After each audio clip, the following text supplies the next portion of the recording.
So, Pastor Jerry Eze has finally decided to analyze all that has happened in recent times because he has something to say to Olori Naomi concerning her returning back into the palace with her son. So, he is on an opinion that, you know, if that boy was his son, he would have said that never should the boy step his foot in that palace because the kind of environment that these women have created in that palace, it is just too bad to have a child live in. But since he is not his son, he is the only son and he is the heir apparent to the throne, and the only who is the boy's father lives in the palace, he has a full confidence that the boy's father will protect him. The boy's father will look out for him. The boy's father will watch his steps and nothing would happen to him. What a wise man. So he is urging Olori Naomi to return the boy home where the boy would have more peace of mind than living in a place where it doesn't give him peace of mind. A man's home would always give him peace of mind. That is what Pastor Jerry Eze is telling Olori Naomi. And before you forget, Olori Naomi listens to Pastor Jerry Eze very well. Now, that was why some time back, allegedly, this woman rose a case that Pastor Jerry Eze has the potentiality of being President Nikawo's father. And when they brought this case up, even the man himself was shocked. He just told Olori Toby that, see, we did not become Christians to be bullied. This one you are doing, it doesn't make sense. But they continue pulling this case down to a point that they spoke of evidence, DNA test, a lot of things until Tedenika. The moment these things end was a moment where Tedenika was presented as the heir apparent to the throne before the people of Ile-Ife at the Olojo festival. That was the moment where these women had to back down because the statement Olori Aderonke made was that they wanted to help the Oni, but he seems too fast, so they would just leave the matter. But remember that prior to this day, they had already had a conversation that they were going in for a joint DNA test at a hospital where it is undisclosed to any one of them. Yes. And then later, they had to back off because they only knows 100% that this boy is his son. So there is nothing to, go around about. The straight thing there is to present him before his people, and that is the end of it. So now, Pastor Jerezi has come out to tell Olori Naomi that, see, the person you are trying to protect, his father is in that palace. And he knows very well that his father will protect him, he will guide him, and watch each of his steps.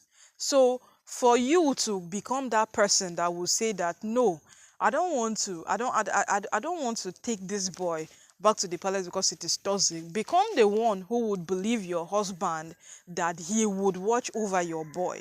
Because even when you go back into the palace, we know that that boy now is a mommy's boy. He grew up with you, not the Oni. He will be more attached to you than the Oni. We know that. He will not leave your sight at any point. Once Tedenika is back from school, we all know that he would be next to Naomi, nothing more than that. Because the boy has grown with the mother and not the father. And certainly, he is a mommy's boy.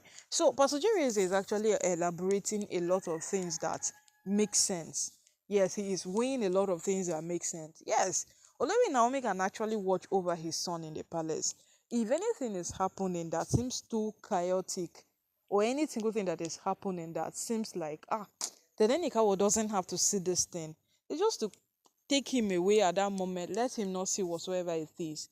Because if you want to completely say that, this boy cannot go back into the palace, then that point, it doesn't make sense.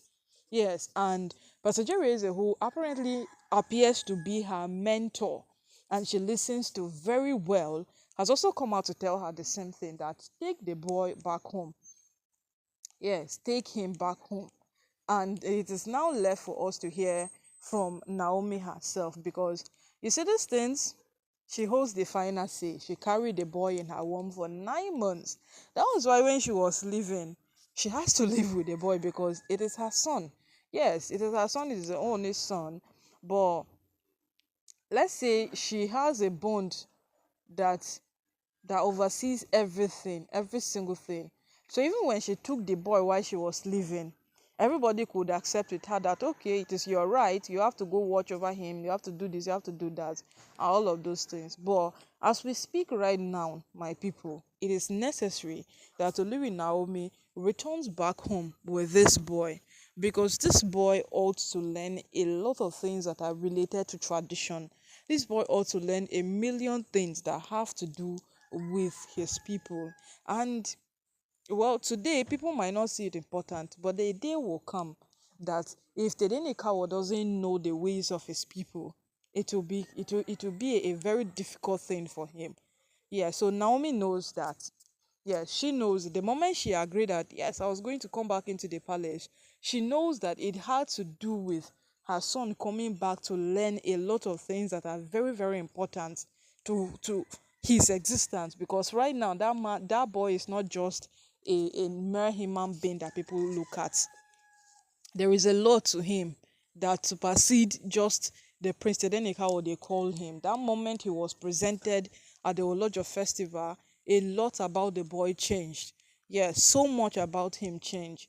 A lot became very, very different about him.